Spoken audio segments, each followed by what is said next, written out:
Yeah, I'm gonna make a little video of everything I had to modify to make all this work.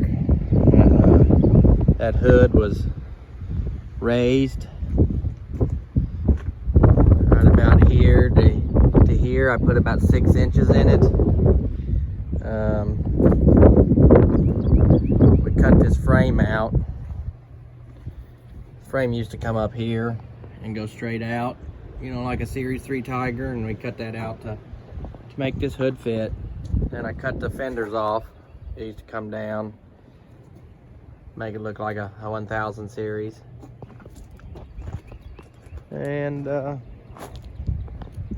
here's the front.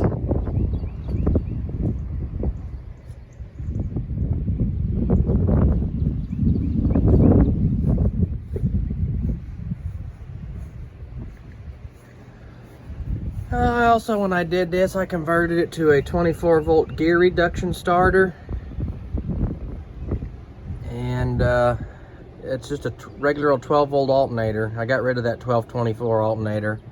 And I put a series parallel switch on here to convert the 12 volts, turn it into 24, just to run the starter. So everything's hooked up 12 volts.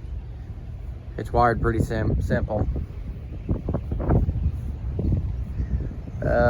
We built that muffler, and yes, it has an aspirator tube in it, and it does work.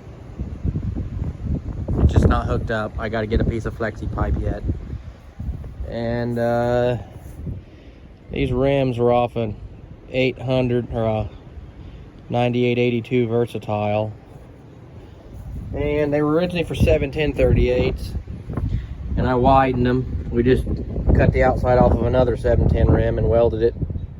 Had to widen them 3 inches. Crawl under here. I want to show you what I did to the axles. These axles, you can see I put a spacer block to raise them up 1.5 inches, and then we re-drilled holes. This axles would have eventually been in that hole there, and I had to drill them and move them forward. Same thing with the backs. You can do this with these later Raba axles. You can't do it with the early ones. They're too big.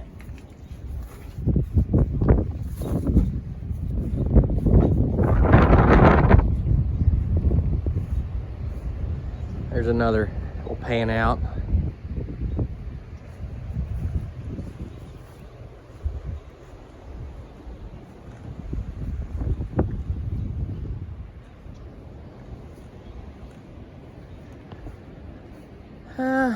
Move the muffler bracket back.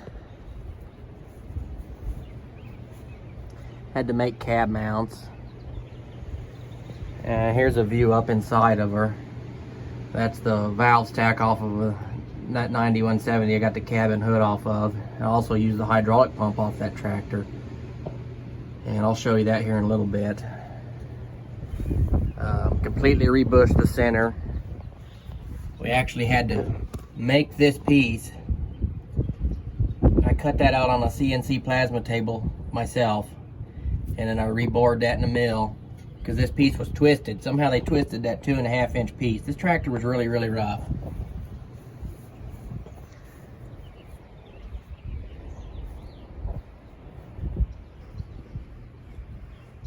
And we'll look at these rear fenders. They were cut off. We cut them off right there, and we angled them out further, redid them for clearance for the tires. See where we added this piece here, it would eventually come down here. We raised it up. I don't know what this tractor had mounted on it at one time, but it had all these bolt holes, and then it had these extra brackets down here. But I took IH hydraulic couplers, and I like them. They're a nice coupler. They're converted over to ISO, and we rebuilt this hitch. The other one was just completely waldered out. So I built this bracket. That's all 1 inch plate, and you can take it apart to get it off. And then that is the drawbar off of the 9170.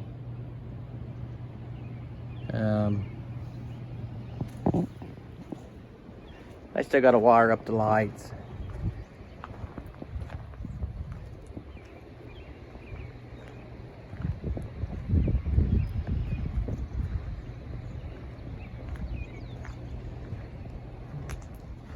We relocated the hydraulic tank right here. Added a step because it was too tall. Here's just another view of the hydraulics and stuff. The drive shafts were lengthened 1.5 inches. Since the front axle was moved forward, the back was moved back. We're gonna crawl up in the cab. Cab's dirty, I'm not done with it. I still gotta finish putting the cab kit in it and hooking a few things up. There's where I put the shifter. And I'm getting a thing 3D printed to put over it to make it look a little nicer. We added a temperature gauge over here for the transmission, and we used the original pressure gauge. I made this little dash piece. There's a GPS speed sensor and a tachometer, and that's your torque converter lockup light. And here's a view looking down the hood. It has a really nice view out of here compared to the old Series 3 cab.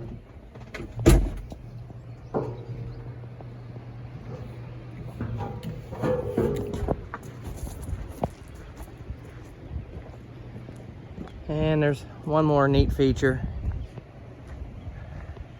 This hood is electric. It raises up with electric actuators.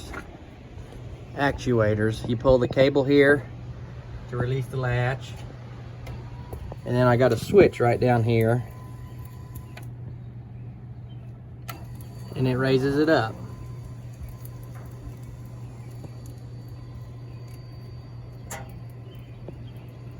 I've had that pump worked on. We have this thing running. This is a KTA 19. And man, it runs good. We got it running about 575 horsepower. See, there's the hood going up.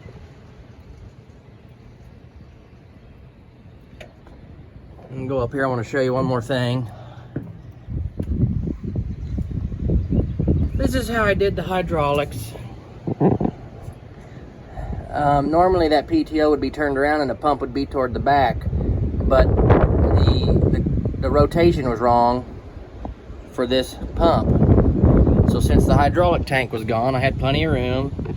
I reversed that PTO and made the pump drive off the front side, and it made the rotation right. So then that's just the pump off of 9170. It actually works pretty good.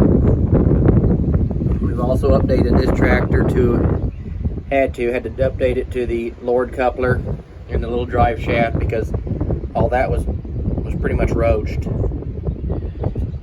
And yeah, I had to build all the tubing and all the hoses.